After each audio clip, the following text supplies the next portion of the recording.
Theorem है 6.3 NCERT का है और ये आपका थेल्स थ्योरम के एप्लीकेशन पर होगा, मतलब थेल्स थ्योरम के बेस पर ही ये थ्योरम को प्रूफ किया जाएगा। बहुत ही शानदार तरीके से होगा।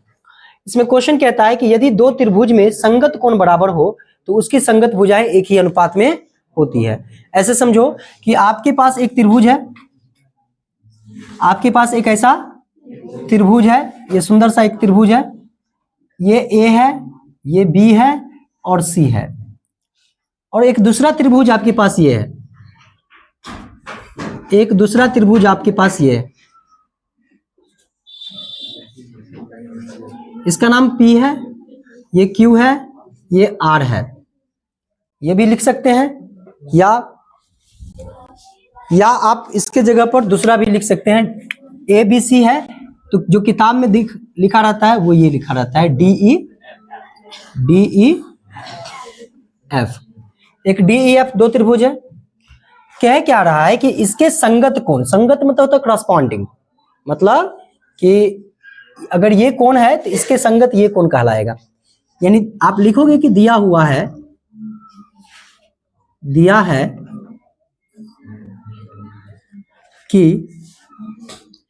है कि त्रिभुज ABC तथा त्रिभुज DEF में, ये दोनों त्रिभुज में कोना A जो है वो कोना D के बराबर।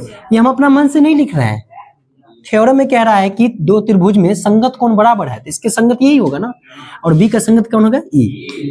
तो कोना B इज इक्वल टू क्या होगा, कोना E, और कोना C इज इक्वल टू होगा कोना F। ये दिया है, ये आपका दे रखा है, थ्योरम में ही दे रखा है।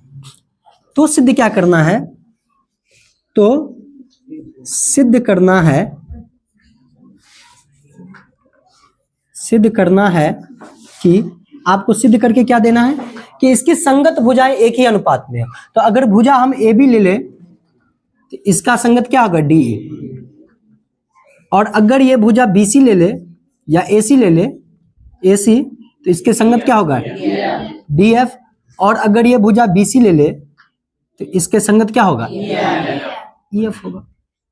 हो गया, ये हमको सिद्ध करके देना है। मतलब ये समझ जाओ एज ए थ्योरम कि किसी भी त्रिभुज में अगर संगत कोण अगर इस रूप में दिया हो, ये अगर ये दिया रहे तो ये होता है, अगर ये दिया रहेगा तो ये होगा। यानी संगत भुजाओं का अनुपात अगर बराबर दिया हो तो उसके संगत कोण आपस में बराबर होंगे, और अगर संगत कोण करस्पॉन्डिंग एंगल उसके इक्वल है तो उसकी करस्पॉन्डिंग साइड का रेशियो इक्वल हो जाएगा। क्लियर है ये बात? इसको प्रूफ करते हैं। तो प्रूफ करने के लिए हमको क्या करना पड़ेगा, रचना, कंस्ट्रक्शन करना पड़ेगा। कंस्ट्रक्शन क्या करते हैं, आप गौर से देखिएगा कि ये ट्रायंगल और ये ट्रायंगल में आप देखेंगे ये बड़ा है, ये छोटा है। हमने प्रूफ करने के लिए ऐसा बनाया है, ठीक है, ये हमारी चाल है, ठीक है, इसलिए हमने ऐसा बनाया। तो ये छोटा है, ये बड़ा है, तो बताइए इस माप का, AB माप का इसमें से काट सकते हैं टुकड़ा, और AC माप का DF में से एक टुकड़ा काट सकते हैं, और जो टुकड़ा कटेगा उसको मिला देंगे, ठीक है। तो लिखेंगे, रचना में क्या करेंगे कि त्रिभुज DEF में, ठीक है, DEF में AB बराबर मान लेते हैं, यहां पर कोई बिंदु P ले लेते हैं, DP, AB बराबर DP, तथा यहां पर कोई बिंदु क्या ले लेते हैं, जो इतना माप है उतना माप के ले लिए, Q। AB बराबर DP तथा ये आपका Q ले लिए, सॉरी, AC बराबर DQ, काटा, ऐसा काट लिए, इसको काटा, और जो सही से नहीं समझेगा उसको कुत्ता काटेगा, ठीक है। तो काट लिए हम। अब क्या किए, P को Q से मिलाया, P को Q से मिलाया, ठीक है, स्पष्ट रूप से देख रहे हैं आप, इसको मिला दिए, मिल गया, आराम से मिल गया। चलिए अब हम प्रमाण में चलेंगे। प्रमाण का मतलब होता है प्रूफ। हम जैसन बना रहे हैं ना बउआ, एग्जाम में आप ऐसे ही बनाइएगा, ऐसे ही बनाइएगा तब 100 में 100 आएगा। हमको आया ना 100 में 100, हमारा मैथ में 100 में 100 आया। तो निश्चित रूप से ठीक ठाक हम बनाए होंगे एग्जाम के अंदर, तब ना 100 में 100 दिया। तो आप लोग को भी ठीक ठाक ही बनाना पड़ेगा तब कि 100 में 100 नंबर मिल पाए। तो प्रमाण प्रूफ में चलना है, किस में आप देख सकते हैं, इस ट्रायंगल में और इस ट्रायंगल में चल सकते हैं ना। चलिए, ट्रायंगल ABC तथा ट्रायंगल DPQ में देख रहे हैं ये दोनों ट्रायंगल में। एक बात बताओ कि AB जो है क्या नीचे दिख रहा है? देखो तो कैमरा में, ये नीचे दिख रहा है, पूरा नीचे तक है। तो यहां लिखेंगे तो चलेगा, यहां पर दिखेगा। चलिए, तो AB जो है, AB वो किसके बराबर है? DP के। तो किससे है? रचना किए, कंस्ट्रक्शन किए ना, ये कहां से आया? कंस्ट्रक्शन से आया। और आप बता सकते हैं कि AC किसके बराबर है? AC किसके बराबर है? DQ के बराबर है। ये भी किससे है? कंस्ट्रक्शन से, रचना की है, इससे हुआ।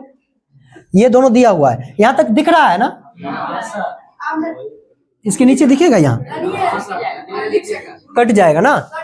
चलिए, तो हाँ यस, देखिए तो AC बराबर DQ। और एक बात बताइए कि एंगल जो A बराबर क्या है? Angle D। ये आपका दिया हुआ है थ्योरम में, ये गिवन है। ये क्या है बुआ? गिवन है। देखो, इंग्लिश मीडियम में लिखना बहुत आसान होता है, हमने सब दिन CBSE को ही पढ़ाया है। तो बिहार बोर्ड का दुर्भाग्य से पढ़ाना पड़ रहा है, क्या करें। तो CBSE को सब थोड़ी ना पढ़ाएगा, सब दिन CBSE को थोड़ी ना पढ़ाना है, बिहार बोर्ड को पढ़ाना है। तो इसीलिए, हालांकि ये आपको टेढ़ नहीं लग रहा है धनिया? हाँ, अब सीधा हुआ? अभी भी टेढ़ा है, अब सीधा हुआ? हाँ, ठीक है। आप तो आप गौर कीजिएगा, आपको सर्वांग समता का शर्त बताया गया था, कॉन्ग्रुएंसी का। अब देखिए, दो साइड और बीच का कोना, ये दोनों साइड और बीच का कोना, ये दोनों साइड और बीच का कोना बराबर है। अभी थोड़ा हम देख सकते हैं, AB जो बराबर है DP के, और AC बराबर है DQ के, और आपका कोना A बराबर किसके है? कोना D। तो इसका मतलब त्रिभुज सर्वांग सम हो गया। तो कह सकते हैं इसलिए त्रिभुज कौन सा? ABC सर्वांग सम त्रिभुज किसका? DPQ का। कैसे? सास से रे, सास से। किससे? सास, हाँ, सासू माँ से ना रे। तो त्रिभुज, आप एक बात जान लो, त्रिभुज सर्वांगसम हो गया तो वही होगा जो मंजूरे खुदा होगा, वही ना होगा रे? क्या होगा? वही होगा जो मंजूरे खुदा होगा। यानी अगर त्रिभुज सर्वांगसम होता है तो उसकी सभी कोण और सभी भुजाएं आपस में बराबर होंगी, ठीक है। तो सर्वांगसम हो गया तो आप कह सकते हो, बउआ कह सकते हो कि BC किसके बराबर हो जाएगा? BC किसके बराबर हो जाएगा? PQ के। किससे? CP-CT, यानी congruence part, sorry, corresponding part of congruence triangle, CP-CT से हो गया। जब ये ट्रायंगल कॉन्ग्रुएंस हो ही गया और ये इसके बराबर हो ही गया, ये कोण इसके बराबर हो ही गया, तो कोना B के बारे में क्या कह सकते हो? कोना B जो होगा वो कोना P के बराबर हो जाएगा। कोना B किसके बराबर हो जाएगा? कोना P के बराबर।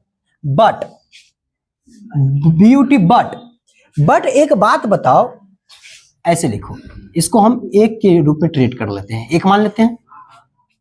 बट आप एक चीज देखना कि कोना B जो है वो कोना E के बराबर है।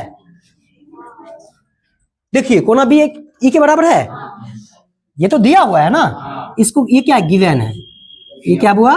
दिया हुआ है। इसको अगर दो की तरह ट्रीट करते हैं तो आप गौर फरमाइएगा, तो ई टोला दोनों में बराबर है, तो ई टोला के बारे में क्या कह सकते हो? बराबर होगा। यानी कोना P जो होगा कोना E नहीं होगा। लेकिन कब होगा कोना P कोना E के? कब होगा? जब ये कॉरस्पॉन्डिंग एंगल होगा। नहीं, it is only possible when P and E are corresponding angle, ये तभी संभव होगा। और कॉरस्पॉन्डिंग एंगल होगा तो ये दोनों पैरेलल हो जाएगा। नहीं बात समझ में आया? लिखेंगे यह, इसमें आप ऐसे लिख सकते हैं, ऐसे लिखिए, परंतु ये संगत कोण है। कैसा है बुआ? संगत कोण है। आपको पता है ना, ये संगत कोण तभी बराबर होगा जब पैरेलल होगा।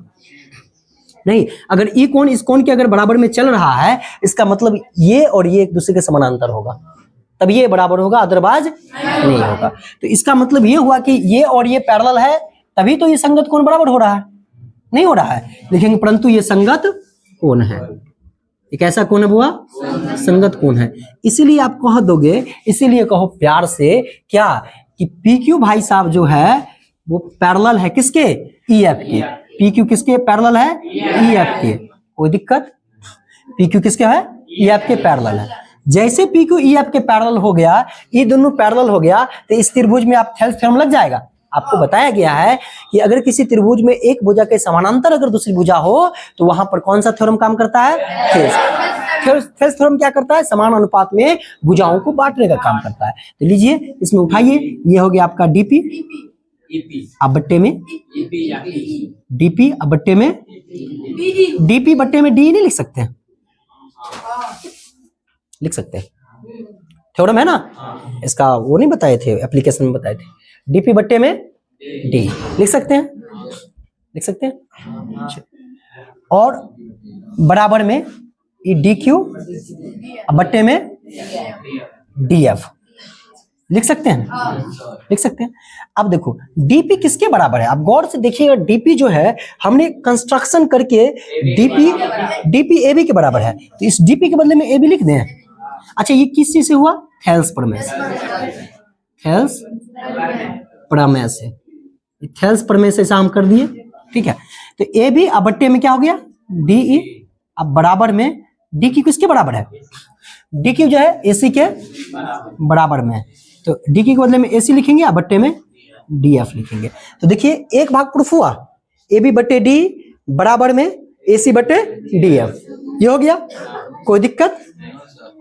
आपको कुछ नहीं करना है, आपको कुछ नहीं करना है, एगो अंग्रेजी का वर्ड यूज करना है, सिमिलरली। मतलब जैसे ई लड़लाय, जना ई लड़लाय ओना ही तो एकरो लड़ा देंगे, नहीं तो सिमिलरली करके आपको लिख देना है क्या कि ए बी बट्टे डी ई, ए बट्टे D E is equal to A C बट्टे में D F is equal to B C बट्टे में ई एफ, बी सी बट्टे ई एफ, ठीक है। यहां से आपको हैंस प्रूफ्ड लिख देना है और ये आपका प्रूफ हो गया। कितना आसान था? बहुत आसान था, ठीक है। इसको नोट कीजिए, फिर इस पर अगर दूसरा थ्योरम प्रूफ करेंगे। नोट कीजिए।